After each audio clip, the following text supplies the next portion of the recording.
So I'm always curious. You sat down at the combine, and it was an easy pick in Stamkos, and even an easy pick on Hedman too, for you. But you interviewed both of them when they were 17 or 18 years old, Brian.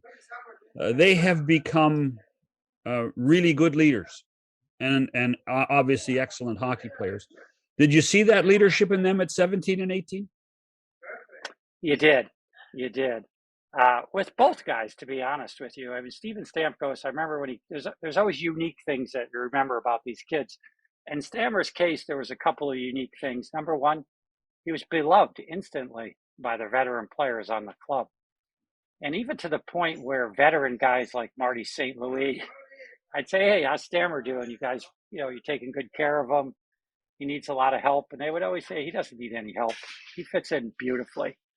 And those were the first early things I heard about Steven. And then eventually it turned into he fits in beautifully and everybody wanted to play with this guy. And I would always ask Marty, why do we had Vinny on the team who was a great player, and Marty and Vinny had great chemistry. But he loved playing with Stamkos because he just had an ability to hit a hole at the exact moment, something that was very rare for a young player to come into the league and understand. So that always made him unique. In Hedman's case, there's always a funny story I tell. The year of the draft that year, we brought Matt Duchene, Victor Hedman, and John Tavares all to Tampa at the same time. I don't know if anybody else has ever really done that. All the players were cooperative. There's always scheduling issues. It worked out great. We had all three of them there. They're obviously all the same age or very close thereof.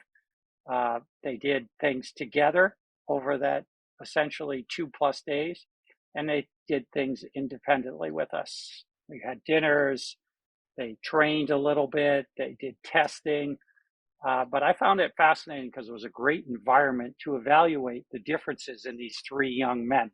They were side by side by side, and you could tell back then that John Tavares was just this already Canadian World Junior superstar. He had a swagger about him. He'd been exposed to a ton of media. Victor Hedman, on the other hand, was quieter, but also playing in the men's professional league in Sweden, had a real confidence about him. And Matt Duchene, a kid from Halliburton, parents were realtors up there, owned a real estate company, to be fair to them. Terrific family, but a little bit more wide-eyed as to what was happening to him at that time.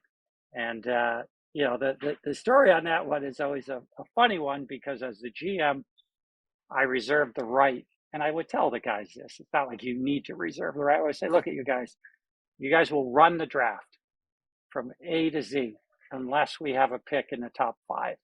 If that's the case, then I will be at all the meetings. I won't try to influence anybody, but I will make the final decision. Whereas I wouldn't make the final decision on picks after that.